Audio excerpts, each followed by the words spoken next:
I watched my mother raise her champagne glass at our family reunion, 100 relatives watching. She smiled at my sister Stephanie and said, "This is the child who always loves her family." Then her eyes found mine across the banquet hall. Chloe never helped with anything. Not once. 10 years of mortgage payments, medical bills, utilities, tuition, gone in one sentence. The room went silent. Everyone stared. I set down my drink, grabbed my purse, and walked out. My phone started buzzing before I reached my car. 30 missed calls by morning. My hands shook on the steering wheel the entire drive home. The Seattle streets blurred past me as I replayed my mother's words over and over. Never helped with anything. Not once. I had sent her and my father nearly $2,000 every single month for the past 10 years. I had paid their mortgage when Dad lost his job. I covered Mom's surgery when their insurance fell through. I sent money for groceries, utilities, car repairs, property taxes. I put my nephew through community college. I bought them a new furnace when theirs died in the middle of winter. $200,000. Maybe more. I had never asked for a thank you. I had never expected recognition. But this? Public humiliation in front of every person who mattered in our family? I pulled into my apartment complex and sat in the parking lot, watching my phone light up with notification after notification. Texts, calls, voicemails. My chest tightened as I scrolled through them, expecting apologies, maybe some family members reaching out to say they knew the truth. Instead, I found anger. My cousin Jennifer. How could you embarrass Aunt Linda like that? Walking out was so disrespectful. Uncle Frank, your mother gave you everything growing up. Show some gratitude. My brother-in-law Tyler. Stephanie is crying. You ruined her big announcement. Real mature, Chloe. I stared at my phone, feeling like I had stepped into an alternate reality. They were mad at me for walking away after being publicly humiliated? Then came Stephanie's text. How dare you walk out on Mom's big moment? You ruined everything. She was finally getting the recognition she deserves, and you made it all about you. So typical. Recognition she deserves? For what? I felt my face flush hot with confusion and anger. My father called. I answered without thinking. Chloe Marie, what the hell was that? His voice boomed through the speaker. You embarrassed your mother in front of the entire family. Aunt Carol was in tears. Your cousins are asking what's wrong with you. Dad, she said I never helped you. That's not true. You know that's not true. Don't you dare talk back to me. You walked out. You made a scene. You owe your mother an apology. An apology? Dad, I've been sending you money every month for 10 years. We're not talking about money right now. We're talking about respect. Something you clearly don't have. He hung up before I could respond. I sat on my couch, phone in hand, feeling the walls close in around me. My mother sent a text, a long one, about how I had always been difficult, how I never understood family loyalty, how I had an attitude problem since I was a teenager, how I was selfish and ungrateful for everything they had sacrificed for me. The texts kept coming. Aunt Carol, Uncle Frank, cousins I barely spoke to, all of them piling on, calling me spoiled, dramatic, disrespectful. Not one person mentioned the money. Not one person acknowledged what I had done for my parents all these years. I opened my laptop with trembling hands and logged into my bank account. I needed to see it in black and white, needed to confirm I wasn't losing my mind. I pulled up 10 years of transactions, wire transfers, checks, payments to their mortgage company, their utility providers, their medical facilities. $217,463. I had receipts for everything. Every payment documented, dated, categorized. I had kept records because I was careful with money, because I wanted to track my own budget. Now I stared at those numbers and felt something inside me break. I drafted an email to my parents. Subject line, no more.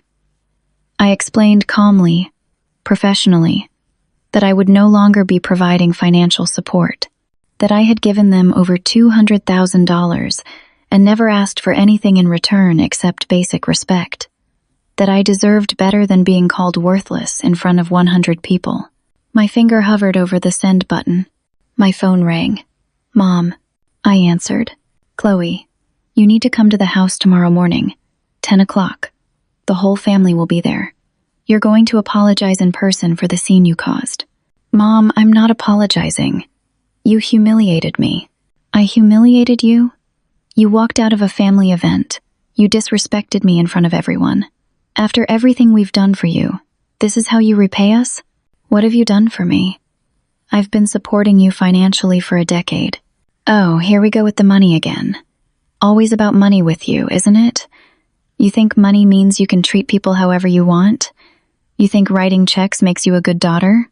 I think not being called a failure in public is a reasonable expectation. Don't be dramatic. I never called you a failure. I simply pointed out that Stephanie is the one who's always been there for us. And she has. While you've been off living your fancy life in your fancy apartment with your fancy job, she's been here. Present. That's what family means, Chloe. Being present." I felt tears burning behind my eyes. I've been present with my bank account for 10 years. Money isn't love. Money isn't showing up. Stephanie shows up. That's the difference. Fine. Then Stephanie can pay your mortgage from now on. Excuse me? I'm done, Mom. I'm done sending money. I'm done being treated like I don't matter. I'm done being invisible unless you need something from me. After everything we sacrificed for you, you owe us, Chloe. We gave you life. We raised you, clothed you, fed you, sent you to college. You owe us. I don't owe you anything. Not anymore. I hung up. My phone immediately rang again. I declined the call. And the next one. And the next one. I sent the email. Then I blocked my parents' numbers. Blocked Stephanie. Blocked Tyler. Blocked my aunt and uncle. I sat in the silence of my apartment and felt simultaneously free and completely alone. But the silence didn't last long. An hour later, I received a text from my father's work phone, a number I didn't have blocked. "Fine. Don't come tomorrow, but we're coming to you." I stared at those words and felt a chill run down my spine. Then I opened my banking app and looked at something I hadn't checked in years. The old joint account my parents had opened when Stephanie and I were teenagers, meant to teach us about managing money. I had completely forgotten about it. The last time I looked at it, there were maybe $300 in there from our summer jobs. Now, the balance showed $47,218. My stomach dropped. I clicked on the transaction history. Deposits. Dozens of them. Small amounts, large amounts, all within the past 6 months. The deposit sources made my blood run cold.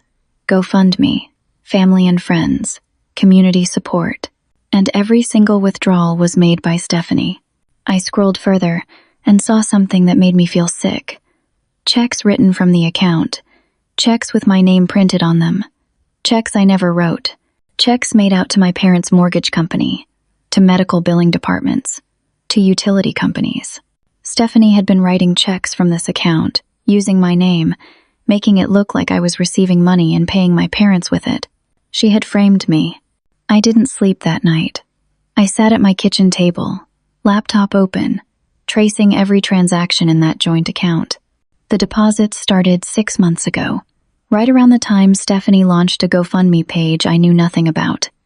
I found it through a web search, Help the Anderson Family in Crisis. The page had my parents' photo, looking frail and sad.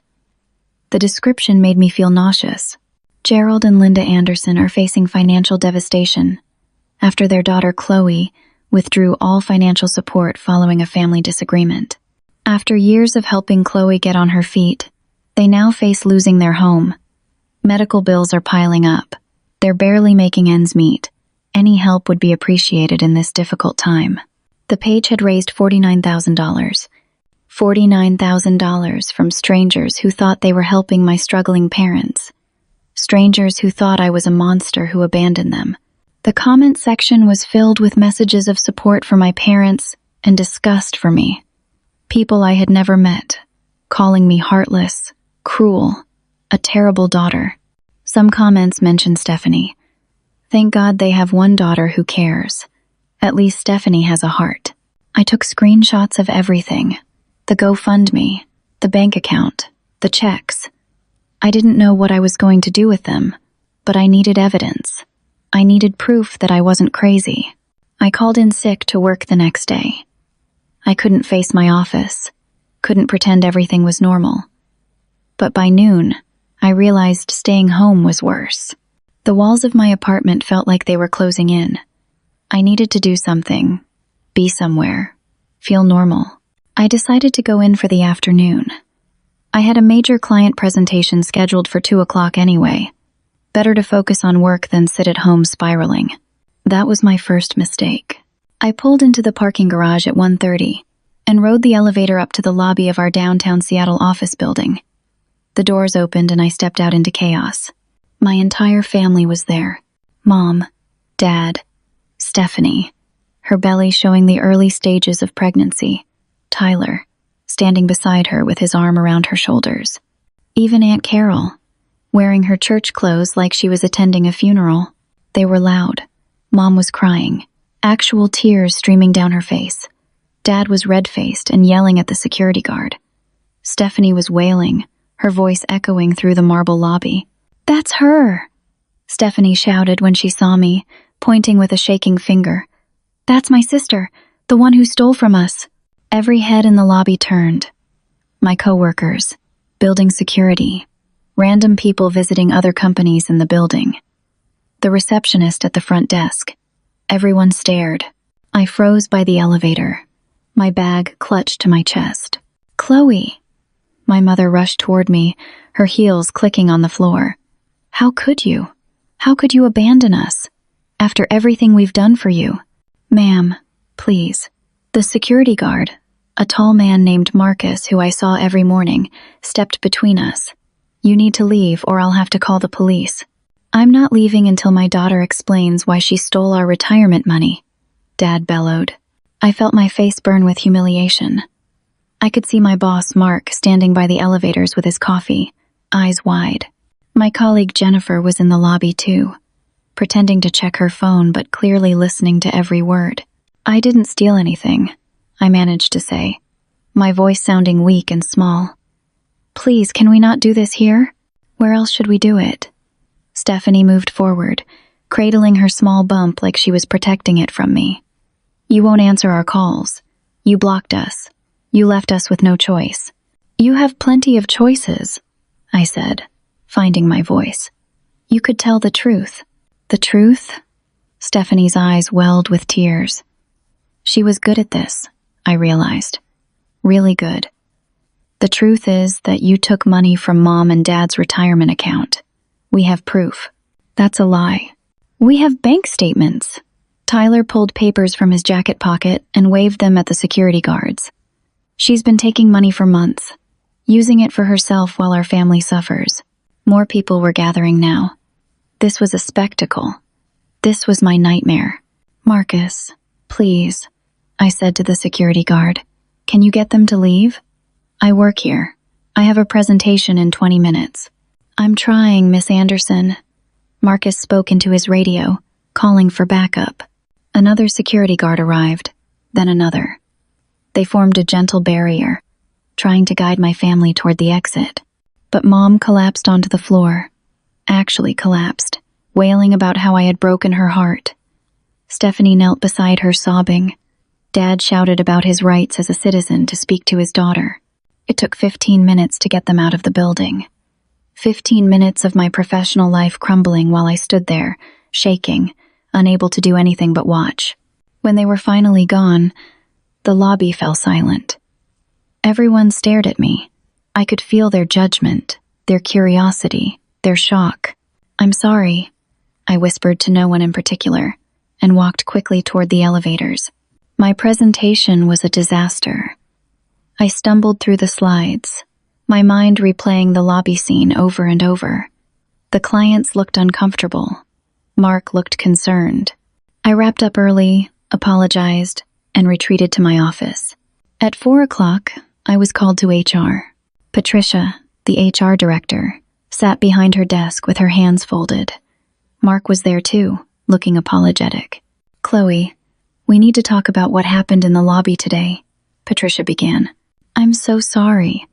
I had no idea they were coming. I would never bring family drama to work." "We understand this isn't your fault," Mark said gently. "But we're concerned about the allegations." My stomach clenched. "What allegations?" Patricia slid a paper across her desk.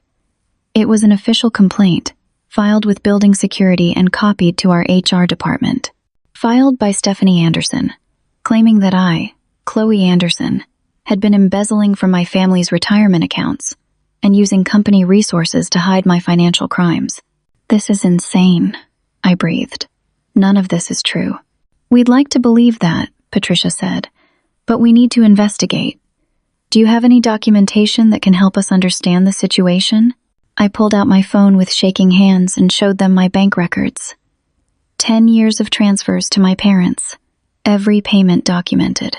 "This shows I've been sending them money, not taking it." Patricia and Mark studied my phone screen. They looked at each other. "This is helpful," Mark said. "But Chloe, we need to put you on administrative leave while we investigate, just temporarily, until we can sort this out." "Administrative leave? But I didn't do anything wrong." "It's standard procedure when there's an allegation this serious," Patricia said, not unkindly. "You'll continue to receive your salary. We just need a few days to investigate. We have to protect the company." I felt tears burning behind my eyes. "How long?" "A week. Maybe 2. I nodded, not trusting my voice. I gathered my things from my office, feeling like a criminal. My coworkers watched as I left, their faces a mix of sympathy and suspicion. In my car, I sat in the parking garage and cried until I couldn't breathe. Then my phone buzzed. A text from an unknown number. I opened it and felt the world tilt. It was a screenshot of another GoFundMe page. This one was newer, posted just hours ago. The title, "Justice for the Anderson Family." The description, "After years of financial abuse from their daughter Chloe, Gerald, and Linda Anderson are taking a stand. Chloe has stolen over $50,000 from their retirement accounts and refuses to return it. Legal fees are mounting. They need help fighting for what's rightfully theirs. Any donation helps. Please share." The page already had donations. People were contributing. People believed Stephanie's lies. I scrolled through my texts and found one from my landlord, Mr. Rodriguez. "Chloe, I received some concerning letters about you today. We need to talk. Please call me as soon as possible." My hands went numb. I called him immediately. "Mr. Rodriguez, it's Chloe. I just got your text." "Chloe, I don't want to believe what these letters say, but I have to take them seriously. They claim you're involved in financial crimes. I have a responsibility to other tenants in the building." "What letters? Who sent them?" "They were anonymous. Mailed to the building office. They included copies of bank statements and accusations of fraud. I need to know if any of this is true." "None of it's true. My family is lying about me. I can prove it. Can I come show you my records?" He sighed. "Come by tomorrow morning. Bring whatever you have. I'll listen. But Chloe, if any of this turns out to be real, I'll have to ask you to move." I hung up and stared at my steering wheel. Stephanie wasn't just attacking my reputation. She was attacking my entire life. My job, my home, everything. I met with Mr. Rodriguez the next morning in his office on the ground floor of my apartment building. I brought printed bank statements, receipts, emails, every piece of documentation I had showing 10 years of financial support to my parents. He reviewed everything carefully, his reading glasses perched on his nose. After 30 minutes, he looked up at me with sympathetic eyes. "This shows you've been helping them, not stealing from them." "Exactly. My sister is making all of this up. But why? What does she have to gain?" I had been asking myself the same question all night. I think she's been using my name to raise money, and now she's covering her tracks by making me look like the criminal." Mr. Rodriguez nodded slowly. These anonymous letters included documents that looked official, bank statements with your name on them, showing large deposits from something called a community fund. That's the joint account from when I was a teenager. I haven't used it in years, but my sister has access to it. She's been depositing GoFundMe money there and writing checks with my name. That's identity theft. I know. He sighed and closed the folder of documents. I believe you, Chloe, but I'm in a difficult position. If more of these letters come, if other tenants get concerned, I might have to take action. I hope you understand. I understand.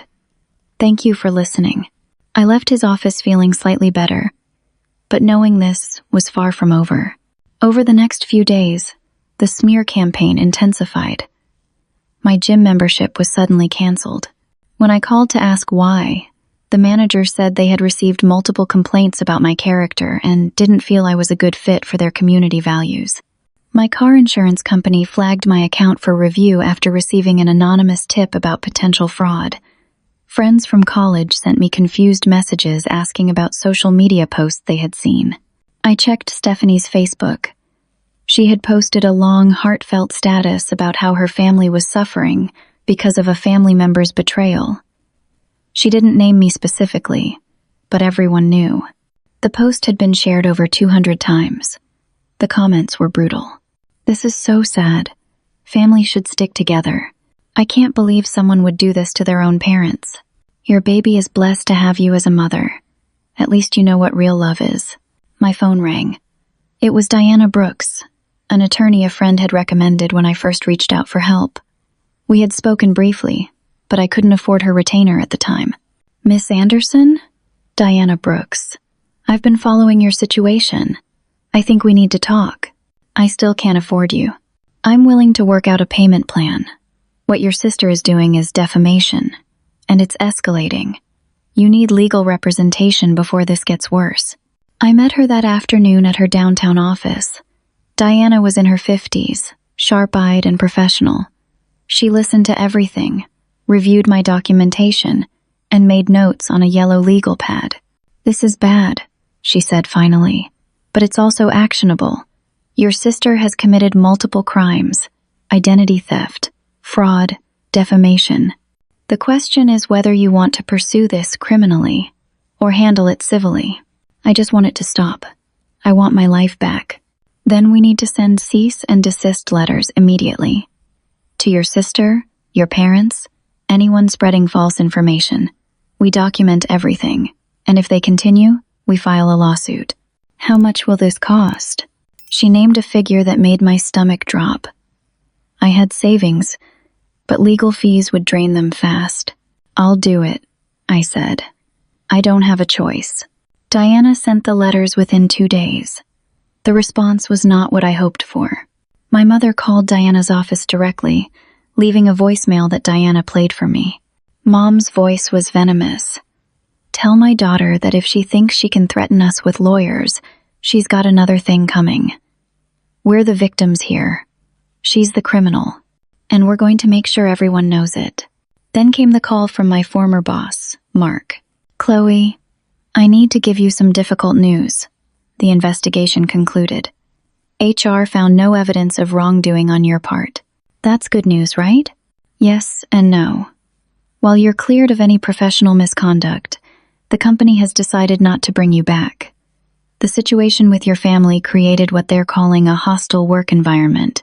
Several employees expressed concern. The clients from your presentation asked not to work with you again. I felt like I'd been punched. So I'm fired? It's a mutual separation. You'll receive severance. I'm sorry, Chloe. I fought for you, but the decision came from above my head. I hung up and sat in my apartment, staring at nothing. No job, possibly losing my apartment, reputation destroyed, and still no end in sight. I sent my parents an email, my last attempt to reason with them. I attached proof of every payment I'd ever made. Bank transfers, receipts, statements. I wrote out the timeline of everything I'd done for them over 10 years. I begged them to tell the truth. My mother's response arrived within an hour. "We don't need your dirty money. Stephanie takes care of us now. She's the daughter we can count on. You're dead to us." I stared at that phrase. Dead to us. But something nagged at me. Stephanie takes care of us now. How? Stephanie had been unemployed for 3 years. She had no income. Where was this money coming from to take care of them? I called Diana. "I need you to look into something. My sister is unemployed, but she's somehow paying my parents' bills. The GoFundMe money can't be enough. There's something else going on." Diana promised to investigate. 2 days later, she called with information that made everything click into place. "Chloe, I found something. That old joint account? It was opened in both your names when you were minors, but your parents kept it active. Your sister has been using your identity. She found your old checkbook and tax documents. She's been writing checks from that account for years, small amounts here and there. But 6 months ago, she started depositing the GoFundMe money there.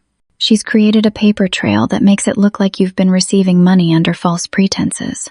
So she framed me. She literally framed me for fraud using my own identity. Yes, and that's identity theft. But there's more. I pulled the incorporation records for the GoFundMe pages. Stephanie registered them under a business name that includes your initials. If anyone investigates, it could look like you're the one running the fundraisers. I felt cold all over. This was planned. This wasn't just about getting money. This was about destroying me. It appears so. And Chloe, there's something else. I received notice today. Your sister has filed a police report. You're under investigation for wire fraud and identity theft. What? The district attorney's office will be contacting you. I'll go with you to any meetings, but you need to prepare yourself. This is serious. I hung up and looked around my apartment. Everything I had built, everything I had worked for, was crumbling around me. My phone buzzed. An email from the district attorney's office requesting my appearance for questioning.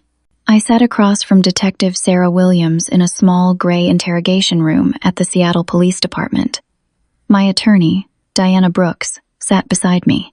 Robert Hayes, the criminal defense attorney Diana had brought in, sat on my other side. The walls felt like they were closing in. Detective Williams was in her 40s, with sharp eyes that seemed to see right through me. She opened a folder and spread documents across the table between us. "Miss Anderson, you're here to discuss allegations of wire fraud and identity theft. Your sister, Stephanie Anderson, filed a report claiming you've been operating fraudulent fundraising campaigns and misappropriating funds. Can you tell me your side of this?" My voice shook when I spoke. "None of it is true. My sister is the one committing fraud. She's using my identity." "Walk me through this from the beginning." I did. I explained the family reunion, the public humiliation, the 10 years of financial support. I showed her my bank records, every transfer to my parents documented and dated. I explained about the old joint account, how I hadn't touched it in over 15 years, how Stephanie had access to it and had been writing checks with my name. Detective Williams studied my documents for a long time. She pulled up records on her computer, made notes, asked questions. The interview lasted 3 hours. "Miss Anderson, I'm going to be honest with you. On paper, this looks bad. There's an account with your name on it. There are checks with your signature, or what appears to be your signature. There are fundraising pages linked to business entities that include your initials. Your sister has created a compelling narrative. Because she's framing me," I said desperately. "I believe there's more to this story than what your sister is presenting, but proving that will take time. We'll need forensic analysis of the signatures. We'll need to trace the IP addresses of who created and managed those fundraising pages. We'll need to interview witnesses. This isn't going to be quick." "How long?" "Weeks, maybe months." Robert spoke up. "Detective, my client has been fully cooperative. She's provided extensive documentation proving she's been supporting her parents financially for a decade. The real criminal here is her sister. I understand, and I'll investigate thoroughly. But until I can definitively prove fraud occurred, and who committed it, this case remains open. As we stood to leave, Detective Williams added, "Miss Anderson, be prepared. Your sister has filed for a restraining order claiming you've threatened her. There's a hearing scheduled for next week." "Threatened her? I haven't even spoken to her. She claims you sent threatening messages and showed up at her home. She provided screenshots and a witness statement from her husband. Those are fake. I never sent any messages. I never went to her house. Bring any evidence you have to the hearing." I left the police station feeling defeated. Diana and Robert walked with me to the parking lot. "This is worse than I thought," Diana said. "Your sister is smart. She's building a legal case that paints you as dangerous and unstable. So what do I do?" Robert adjusted his briefcase. "We fight back. We prove the signatures are forged. We prove the IP addresses trace back to her, not you. We document your whereabouts on the days she claims you threatened her. We build our own case. How much is this going to cost?" The number he gave me made my knees weak. I had savings, but they wouldn't last long at this rate. Over the next week, I sold my car to pay for legal fees. I borrowed money from Amanda, my college roommate who was the only person left who believed me. I moved out of my apartment and onto her couch because I couldn't afford rent anymore. The restraining order hearing was a nightmare. Stephanie showed up looking fragile and afraid, her hand resting protectively on her small baby bump. She cried on the stand, claiming I had sent her threatening texts, saying I would make her pay for what she had done to me. She said I had shown up at her house late at night, pounding on the door, screaming. Her husband Tyler corroborated everything. I had evidence showing I was at Amanda's apartment those nights, but the judge granted a temporary restraining order anyway. I was ordered to stay at least 500 feet away from Stephanie, my parents, and their home. "But Your Honor, I haven't been near them," I protested. "The order is precautionary, Miss Anderson. It's temporary until we can fully investigate." I left the courthouse feeling like a criminal. Meanwhile, extended family members who had been at the reunion were giving depositions in the civil suit my parents had threatened. Aunt Carol testified that I had always been difficult, secretive, troubled. Uncle Frank said I showed signs of dishonesty even as a child. Cousins I barely knew claimed I had bragged about having access to my parents' money. They were rewriting history, gaslighting my entire childhood. I started to question my own memories. Had I been difficult? Had I done something to deserve this? Amanda found me crying on her bathroom floor one night. "You didn't deserve this. Your family is sick. They're narcissists. None of this is your fault." I started seeing a therapist, Dr. Helen Morrison, twice a week. I couldn't afford it, but I couldn't afford not to. I was having panic attacks. I couldn't sleep. I had lost 23 pounds. I looked like a ghost. "Your family exhibits classic narcissistic abuse patterns," Dr. Morrison explained in one session. "The golden child and the scapegoat. Stephanie can do no wrong. You can do no right. It doesn't matter what you actually do. The roles were assigned long ago, so there's nothing I could have done differently? Nothing. This isn't about you. It's about them." The one bright spot came from Robert. The forensic document analyst, Paul Anderson, completed his review of the supposed loan agreements my parents were using in their threatened lawsuit. The documents they claimed I had signed, promising to repay loans they said they gave me. "The signatures are definitely forged," Paul told us in Robert's office. "The pressure points are wrong. The paper stock is too new for documents allegedly created years ago. The ink composition doesn't match samples from that time period. Whoever created these did it recently. So we can prove Chloe didn't sign them? Absolutely. This is solid evidence of forgery." Finally, something going my way. Robert was optimistic. This could turn everything around. If we can prove they forged documents, it undermines their entire case. But then Stephanie's lawyer filed new evidence, video recordings. They arrived via email to Robert's office. 3 video files. I watched them with mounting horror. The first video showed me and Stephanie in what appeared to be my living room, having a conversation. My voice, clear as day. I've been taking money from their accounts. They don't even notice. The second video was similar. Me talking about how stupid my parents were with money, how easy it was to access their accounts. The third was worse. Me laughing about the GoFundMe, about how people were so gullible, about how I was going to milk this for everything it was worth. That's not me, I whispered. I never said any of those things. Robert played the videos again, studying them carefully. The quality is very good. Too good. This is edited. Probably a deepfake. Can we prove it? We'd need a forensic video analyst, someone who can examine the files for evidence of manipulation. That kind of analysis is expensive. How expensive? $50,000 to $70,000. I felt the room spin. I don't have that. I've already sold my car. I've borrowed everything I can from Amanda. I'm working part-time at a coffee shop just to buy groceries. Robert looked at Diana. They had a silent conversation with their eyes. We'll figure something out, Diana said, but her voice lacked conviction. The preliminary hearing was scheduled for the following week.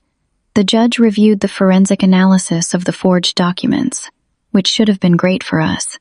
But then the prosecution played the videos. I watched the judge's face as he viewed them. His expression hardened. When the videos ended, he looked at me with cold eyes. Miss Anderson, these recordings are quite damning. They're fake, Your Honor. They're manipulated. Do you have evidence of that? We're working on getting a forensic analysis, but it's expensive, and we need more time. The judge made notes. I'll take this under advisement. We'll reconvene in 30 days. Outside the courtroom, Robert pulled me aside. Chloe, I need to be straight with you. Unless we can prove those videos are fake, we're going to lose. The forged documents help us, but these videos are powerful evidence against you. And without the money for forensic video analysis, I don't know how we prove they're fabricated. So that's it? I just lose everything because I can't afford to defend myself? I'm sorry. I'll do everything I can within the resources we have. But you need to prepare yourself for the possibility that this doesn't end the way we want it to. I sat in Amanda's car in the parking lot and cried until I couldn't breathe. Everything was falling apart. My career was gone. My savings were depleted. My reputation was destroyed. My family had turned the entire world against me. And now, unless I came up with $50,000 I didn't have, I was going to lose in court too. My phone buzzed. An email from my former landlord, Mr. Rodriguez. He was sorry, but given the ongoing legal troubles, he needed me to vacate the apartment I had already moved out of. He would keep my security deposit to cover potential damages to the building's reputation. Another email. My gym had donated the rest of my membership fees to Stephanie's GoFundMe. Another email. A former friend had shared Stephanie's posts with a local news station. They wanted to do a story on family financial abuse. I was drowning, and there was no life raft in sight. I woke up on Amanda's couch at 5 a.m, after another night of fractured sleep. My back ached. My head throbbed. I had been living here for 6 weeks now, working early shifts at the coffee shop, spending my afternoons job hunting with no success. Every background check revealed the ongoing investigation. Every interview ended with apologetic rejections. Amanda had been incredible, but I could see the strain. Her boyfriend wanted to move in, but there was no room with me camping in the living room. She never complained, but I felt like a burden, like I was ruining her life too. The civil lawsuit was moving forward despite our evidence of forged documents.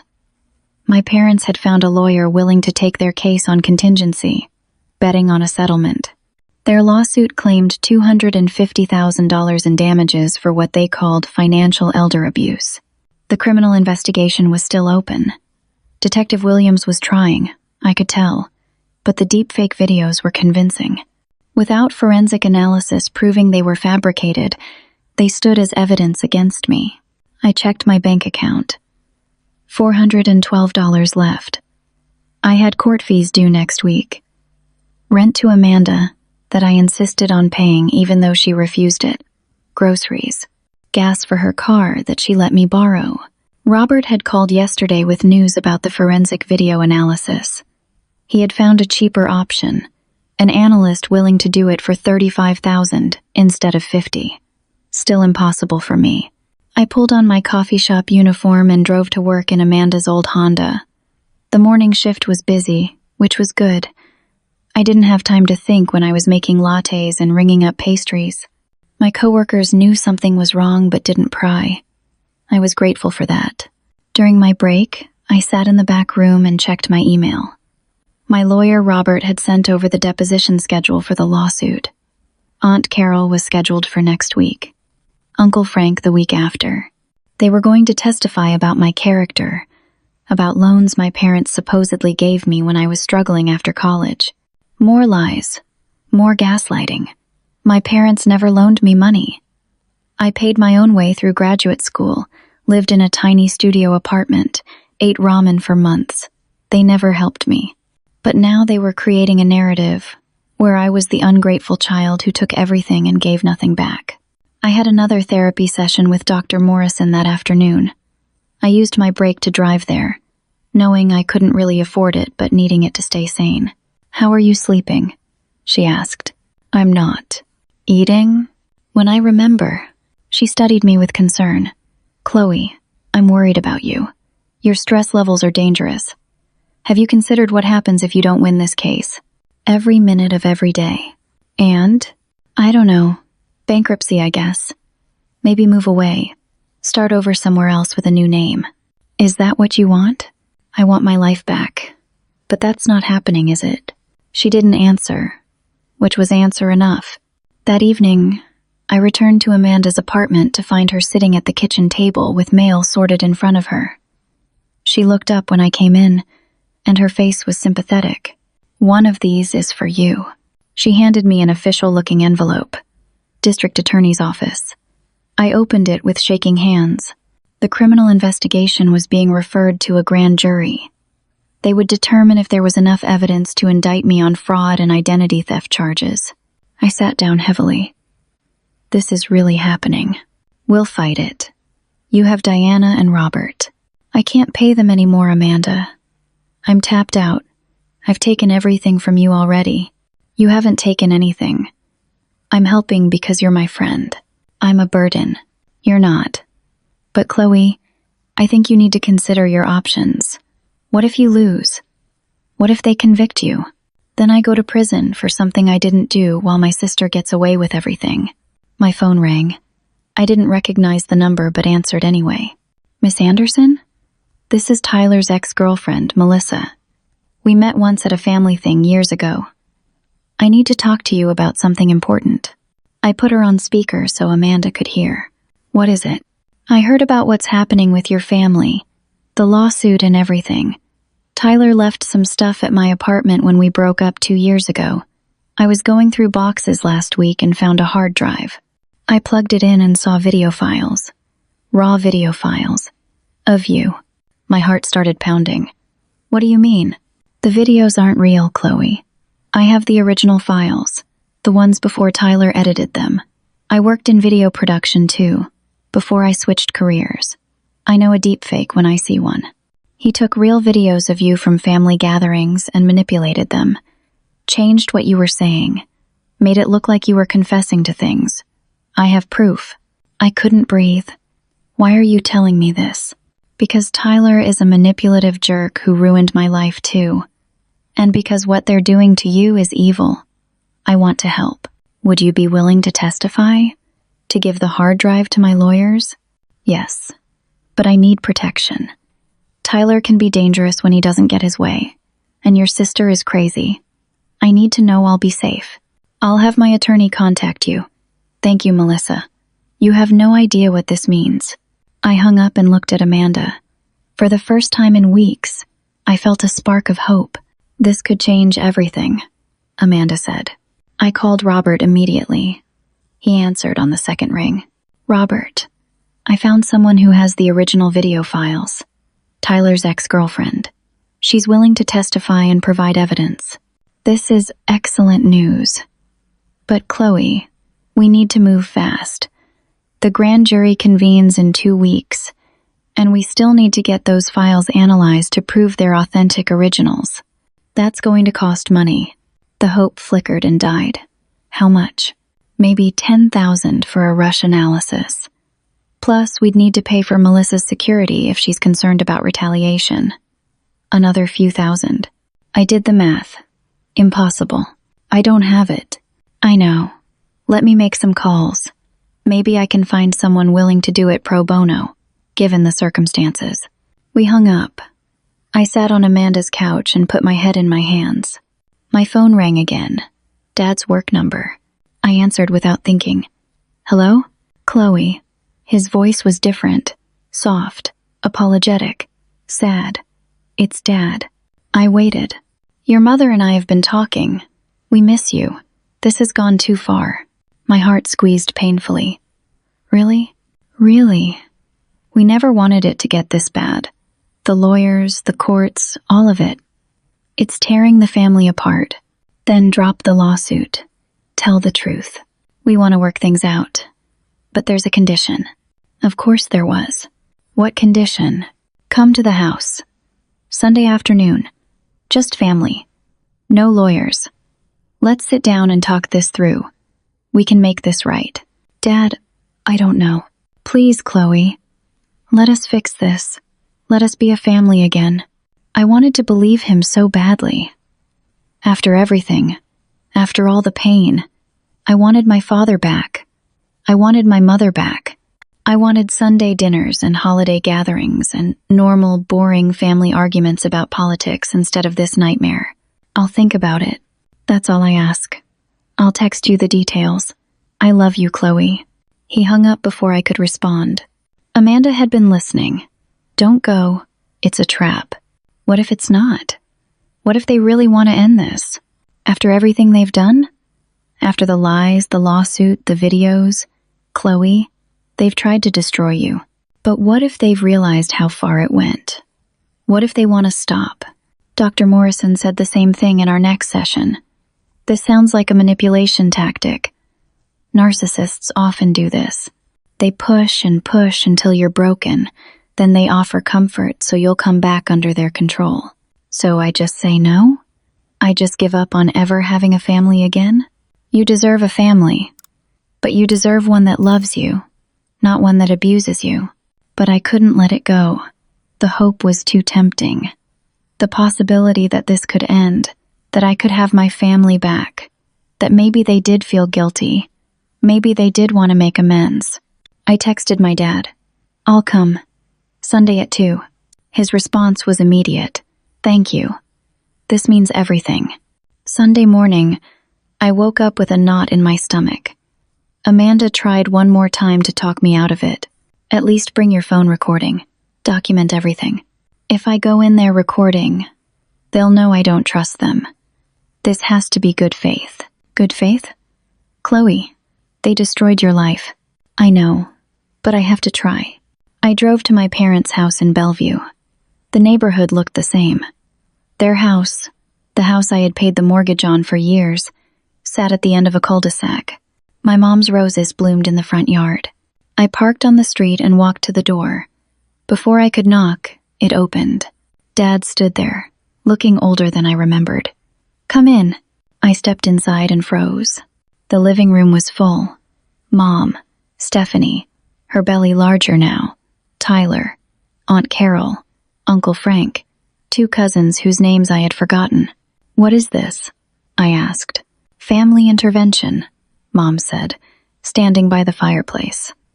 We thought it was time everyone heard the truth. I thought you wanted to work things out. We do. But first, you need to admit what you did. My stomach dropped. This was a setup. Dad closed the door behind me. Everyone was staring. I felt trapped. I didn't do anything wrong. You know that. Stephanie stood up, holding papers.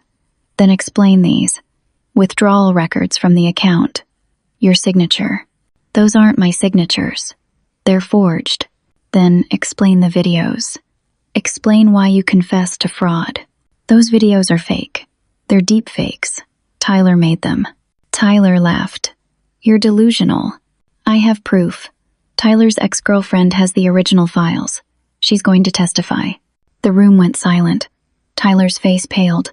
Dad moved to the coffee table and picked up more papers. Here's what's going to happen. You're going to sign these documents. A confession that you mismanaged family money. A promissory note agreeing to pay us $5,000 a month for the next 10 years. Why would I do that? Because if you don't, we move forward with everything. The criminal charges, the civil lawsuit. We'll take everything you have left, which isn't much. But if you sign, we drop it all. We forgive you. We move on. I looked at my mother, standing there with her arms crossed. At Stephanie, smirking. At the rest of my family, all of them against me. You want me to admit to crimes I didn't commit? We want you to take responsibility, Mom said. I thought about everything I had lost. My job, my home, my savings, my reputation, my peace of mind, all because I had tried to help them. My phone rang in my pocket. I pulled it out. Robert's number. I need to take this. Don't you dare, Mom started, but I was already walking toward the back door, answering. Robert? Chloe, don't sign anything. Don't agree to anything. I found something. Tyler's ex-girlfriend, Melissa, she contacted me. She has the original video files, the hard drive, everything. She's willing to testify. But there's more. I stepped out into the backyard, away from the family watching me through the window. What else? Detective Williams called. The bank finally released their internal security footage. Multiple branches. Stephanie has been caught on camera depositing GoFundMe money into that joint account, writing checks. Using your name. They have her on video committing fraud. My hands started shaking. What does that mean? It means the criminal investigation is shifting to her. They're dropping their inquiry into you. You're in the clear. I turned and looked through the window at my family, all of them waiting for me to come back inside and surrender. Robert, how fast can you get those documents together? The evidence? I have it all ready. Why? Because my family is here, right now, and they want me to sign a confession. Don't sign anything. Stall them. I'll be there in 30 minutes with everything. I hung up and walked back inside. Every eye turned to me. Well, Dad asked, are you going to sign? I smiled for the first time in months. A real smile. Actually, I have something for you to sign instead. I pulled out my phone and texted Diana, Robert, and Detective Williams the address. Then I looked at my family. The police will be here in about 20 minutes. I'd suggest you call your lawyers. Stephanie's face went white. Tyler stood up. You're bluffing. Am I? Want to bet on it? Mom stepped forward. Chloe, don't do this. We can still work this out. We're family. Family doesn't destroy each other. Family doesn't frame each other for crimes they didn't commit. Family doesn't lie and manipulate and gaslight for money. Everything we did was because you abandoned us, Stephanie spat. I gave you 10 years of my life and over $200,000. The only thing I abandoned was your abuse. The doorbell rang. Robert stood on the porch with Diana. Detective Williams pulled up behind them in an unmarked police car. My father opened the door, his face gray. Detective Williams stepped inside. Stephanie Anderson? I need you to come with me for questioning regarding fraud and identity theft charges. Stephanie started crying. I'm pregnant. You can't do this. Being pregnant doesn't exempt you from the law, ma'am. Tyler Anderson, you're also needed for questioning regarding the creation and distribution of falsified evidence. Tyler tried to move toward the back door. Another officer had already come around the house. I watched as they read Stephanie her rights. Watched as she cried and begged and played the victim one more time. But this time, nobody was listening. Mom turned to me, her face twisted with rage. How could you do this to your own sister? I didn't do anything to her. She did it to herself. Diana handed papers to my father. Mr. and Mrs. Anderson, you're being notified that you're under investigation for conspiracy to commit fraud and filing false police reports. The civil lawsuit you filed has been dismissed. Additionally, Miss Chloe Anderson is filing a countersuit for defamation, emotional distress, and damages. You're also being served with cease and desist orders. Any further contact with my client will be considered harassment. I looked at my family one last time, at the people who were supposed to love me, who instead had tried to destroy me. I hope it was worth it, I said quietly, and walked out. The fallout was swift and brutal, but for once, it wasn't directed at me. Stephanie was arrested and charged with identity theft, wire fraud, and creating false evidence. Tyler was charged as an accomplice for his role in manufacturing the deepfake videos. Melissa, Tyler's ex-girlfriend, provided the hard drive with the original, unedited video files, and her testimony was devastating. She explained in detail how Tyler had bragged about manipulating the footage, how he thought he was so clever that no one would ever figure it out. The forensic video analysis that Robert rushed through confirmed everything. The videos were sophisticated deepfakes, created by splicing together real footage from family gatherings and digitally manipulating my voice and facial expressions. Tyler had used professional-grade software and his video production skills to make them look authentic, but the original files showed the truth. I had never said any of those things. The bank security footage was equally damning. Multiple cameras at multiple branches captured Stephanie depositing checks from the GoFundMe accounts into the old joint account. The timestamps matched exactly with the deposits in the bank records. In one video, she could be seen practicing my signature on a piece of paper before writing a check. In another, she deposited $11,000 in cash, money that had come from well-meaning strangers who thought they were helping my struggling parents. My parents weren't charged criminally, but the investigation revealed they had known what Stephanie was doing. Text messages between Mom and Stephanie showed them coordinating the GoFundMe stories, deciding what to post, how to make me look worse. Dad had helped Stephanie access the old account records from when I was a teenager.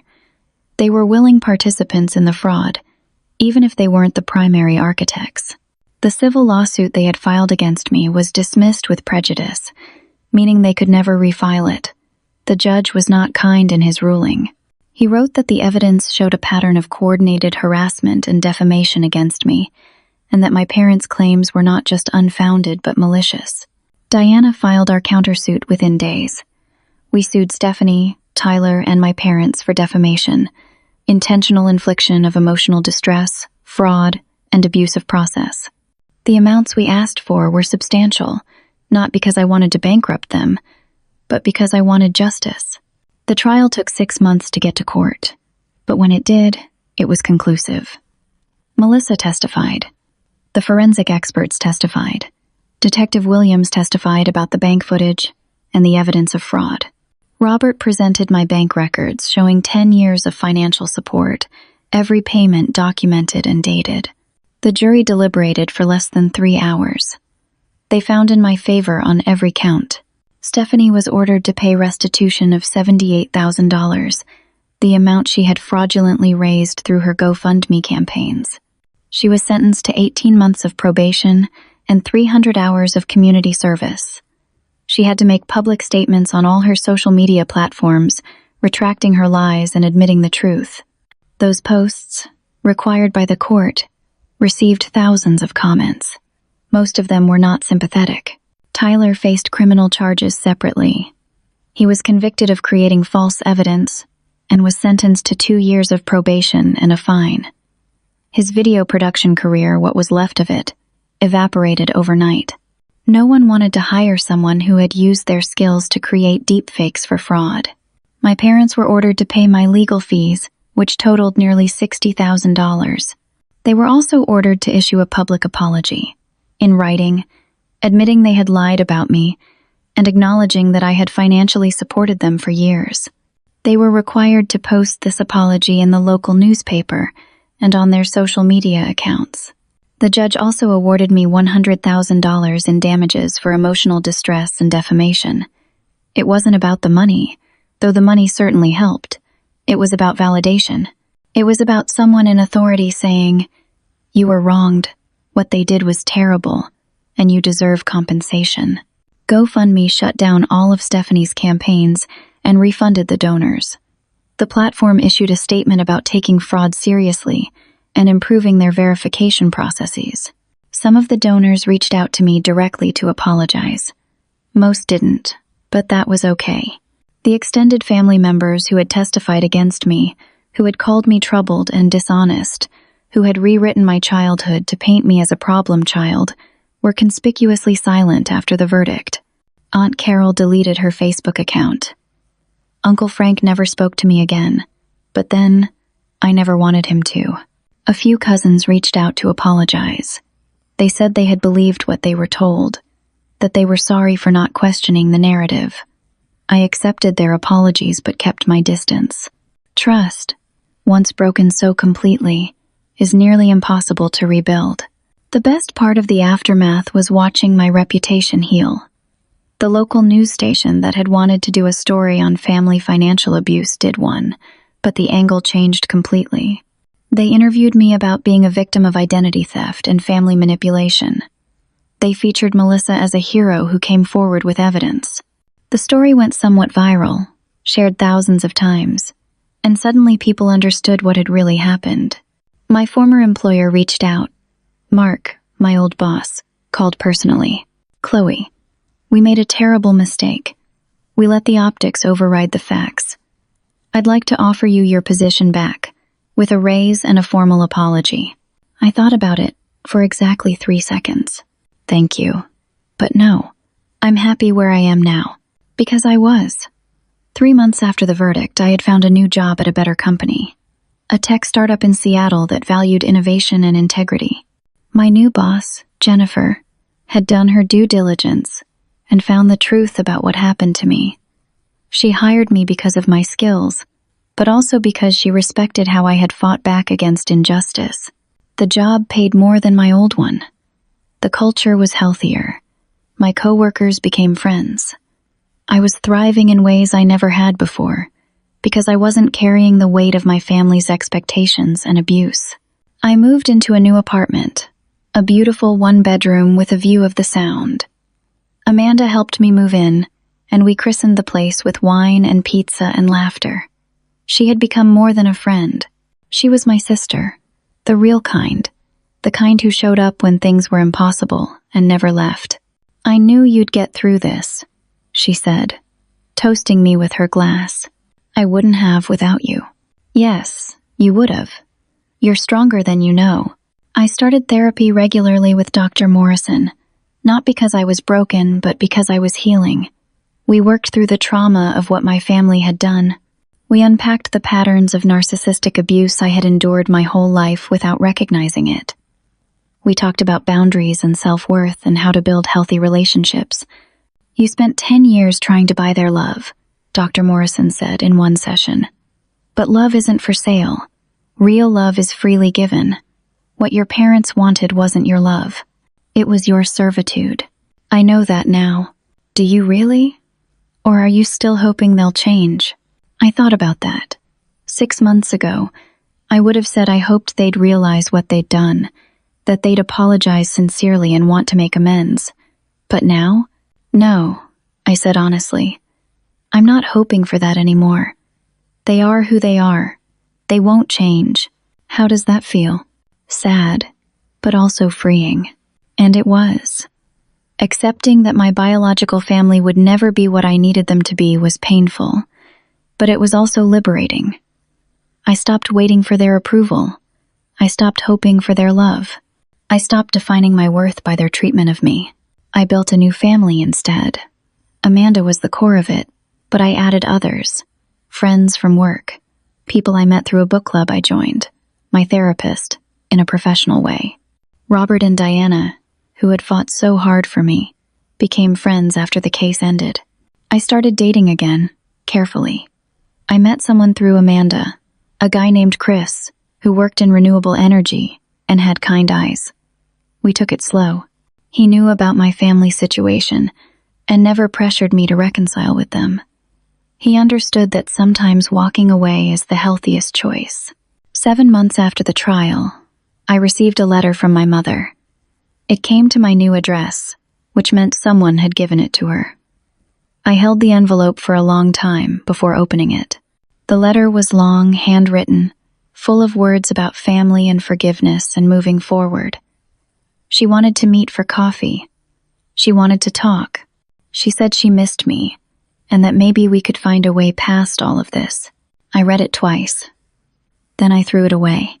Not out of anger or bitterness, though I had every right to both.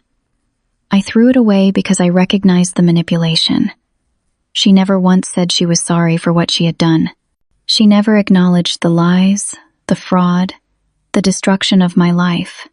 She wanted me to forgive and forget without her ever taking responsibility. That wasn't healing. That was more abuse. I didn't respond to the letter. I didn't need to. My silence was its own answer. A year after the trial, Amanda got married. She asked me to be her maid of honor, and I cried when she did, because it meant everything. At the wedding reception, someone I didn't know asked if my family was there. I looked around the room, at Amanda, glowing in her wedding dress, at Chris, who had become my partner in every sense, at Jennifer from work, who had taken a chance on me, at Robert and Diana, who had fought for my innocence, at Dr. Morrison, who had helped me heal, at Melissa, who had bravely come forward with the truth. Yes, I said, smiling. They're all here. Because family isn't about blood. It's not about who you're related to by birth. Family is about who shows up, who stays, who fights for you, who loves you not for what you can do for them, but for who you are. I learned the hardest way possible that sometimes the greatest act of self-love is walking away from people who only love what you can provide, not who you are as a person. I spent 10 years trying to earn my parents' affection through money, believing that if I just gave enough, they would finally see my worth. But you can't buy love from people who have none to give. The real gift came in losing them. In that loss, I found myself. I found my strength. I found my boundaries. I found people who loved me without conditions. I found peace. There are moments when I feel sad about the family I don't have, the parents who couldn't love me the way I needed, the sister who chose cruelty over connection. But those moments are brief now. They don't define me anymore. What defines me is how I rebuilt my life from the ashes of their destruction, how I fought back when it would have been easier to give up, how I chose truth over comfort, justice over fake peace, and self-respect over family obligation. I won, not just in court, though that vindication mattered. I won because I got my life back. I won because I learned I was worth fighting for. I won because I discovered that the family you choose is often stronger than the family you're born into. And every day when I wake up in my apartment, go to my job where I'm valued, spend time with people who truly care about me, I'm reminded that I made the right choice. Walking away was the hardest thing I've ever done. It was also the best thing. I'm free now. Free from the weight of their expectations. Free from the cycle of giving and never receiving. Free from the constant hope that maybe this time would be different. Free to be myself without apology. That freedom is worth more than any amount of money I ever gave them. It's worth more than their approval, their recognition, or their love. It's worth everything. Now I want to hear from you. Have you ever had to walk away from toxic family members or relationships? How did you find the strength to put yourself first? Share your story in the comments below. Your experience might help someone else who is struggling with a similar situation. If this story resonated with you, please hit that like button and subscribe to hear more stories about overcoming adversity and finding strength in difficult times. Share this with anyone who might need to hear that it's okay to choose yourself, even when it's hard. Sometimes the bravest thing you can do is walk away. Thank you for listening to my story. I hope it reminds you that you deserve to be loved and valued for who you are, not what you can give. Take care of yourselves. And remember, your worth is not determined by people who can't see it.